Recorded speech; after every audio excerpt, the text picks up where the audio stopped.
This is Let's Talk Chattanooga Real Estate, the podcast where we cover home buying, home selling, home improvement tips and ideas, market trends and developments, and investing in real estate. If you own real estate in the Chattanooga, Tennessee area, or want to own real estate here, then you're in the right place. Let's Talk Chattanooga Real Estate is hosted by Blake Watson, a real estate agent and investor in Tennessee and Georgia. Welcome back to Let's Talk Chattanooga Real Estate. I'm your host, Blake Watson, and I am a realtor with Epic Realty. Now, selling a house is a big deal, and it can feel overwhelming if you don't know where to start. But don't worry, that's what we're going to cover today in this podcast.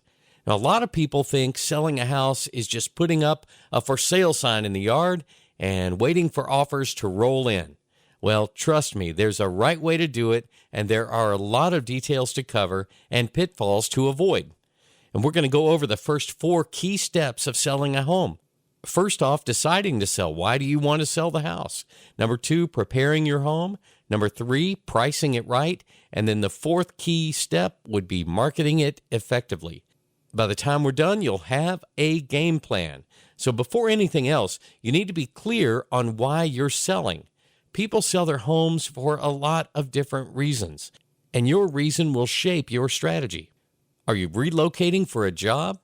Are you looking for more space? Are you downsizing? Each of these will determine how quickly you need to sell and what kind of strategy will work best for you.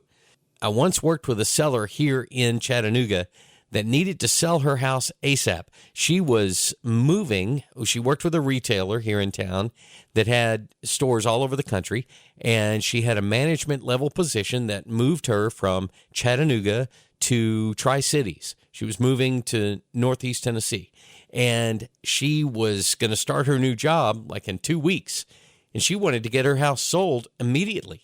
I mean, it was like, you can't do it fast enough, Blake. Well, we had her an offer that very day. She received an offer on her house. Now, granted, it was not what she would have received had she marketed the house in a more traditional way, but we still got her an offer immediately and got her house closed within a couple of weeks, and she was on her way to her new job. She was a happy client. So like I said, if you're relocating for work, you may need to sell quickly and be more flexible with pricing. She had to be flexible with her pricing so that she could sell instantly. If you're upgrading, you might be focused on maximizing your sale price to put more toward your next home, and that generally will take a little more time for you to sell. And if you're downsizing, timing your sales so you can smoothly transition to your new space is probably going to be a key part of your selling process. One of the most important decisions you'll make is whether to work with a real estate agent or sell the home yourself. And I have done both even before I was a realtor. Now, if you choose to work with an agent, which one? Well, realtors bring expertise, extensive marketing tools, and negotiation skills, but selling on your own means you don't pay an agent's fee. So if you choose to go for sale by owner, we call that a FSBO in the industry, be prepared to handle everything from marketing and showings to negotiations, contracts, and paperwork. But for most sellers, having an experienced agent is worth the investment, and it often brings a higher sales price than you might have had you sold it on your own. And incidentally, less than 5% of the homes in the Chattanooga area are sold without an agent. So most sellers are obviously choosing to utilize the services of a realtor. Step number 2, preparing your home to sell. Now, you wouldn't show up to an important event without dressing the part, right? Well, the same goes for selling your home. It needs to look its best. The first step is clearing out the clutter. Buyers need to see your home, not your personal belongings. Start by removing unnecessary furniture to create an open, airy feel. You want to make it look spacious. Pack up your personal items like family photos, collections, and anything overly specific to your tastes. Buyers need to be able to picture themselves living in the space. I have shown houses where my client has felt uneasy walking around in a house because there were so many personal items that my client felt like we were intruding on someone else's home. Well, that home was listed for sale, and the owners obviously gave us the key to go in their house and look around. But you don't want your house to be that house. Do the decluttering and depersonalization. Closets and storage areas should be tidy as well. A crowded closet signals to buyers that there's not enough storage. They're going to think, I don't have space to put my stuff. The less they see, the bigger the space feels. And if you need to, rent a storage unit or use a friend's garage to keep extra items out of sight. Once the clutter is gone, it's time for a deep clean, and I mean deep. Scrub every surface, the floors, the baseboards, light fixtures, and kitchen cabinets. Pay extra attention to kitchens and bathrooms. These areas can make or break a sale. A sparkling clean bathroom suggests the home has been well cared for.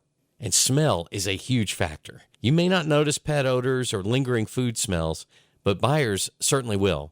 If necessary, invest in professional cleaning or freshen up the space with neutral scents.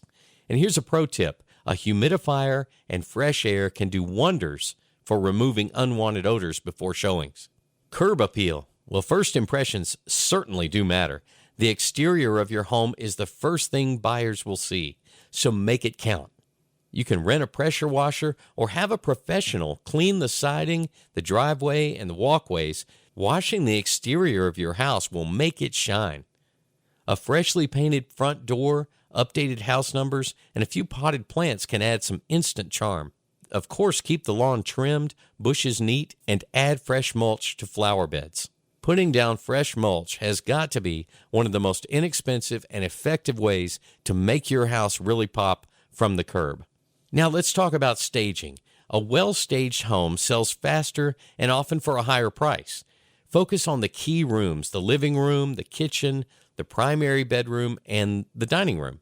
Arrange the furniture to make rooms look as spacious as possible and let in natural light by opening blinds and turning on all the lights during showings.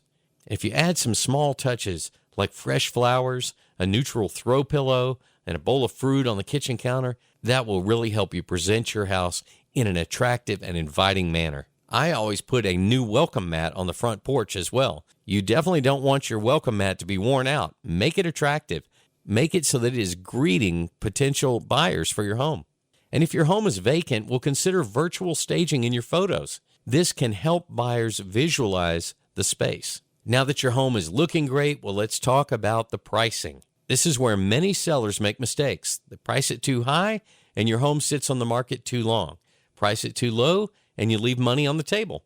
So how do you price your home? To price it right, start by looking at comparable sales. That's what we call comps in the business. That's recently sold homes in your area with similar features. If you're in a subdivision, the best comps are the ones literally in your subdivision.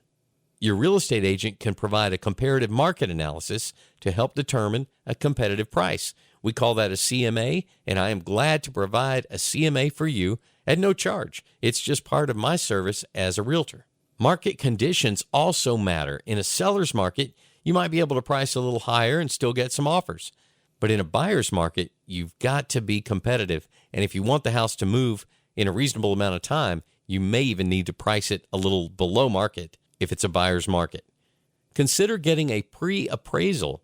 You can do that by hiring an appraiser to come out and do a pre-appraisal of your home.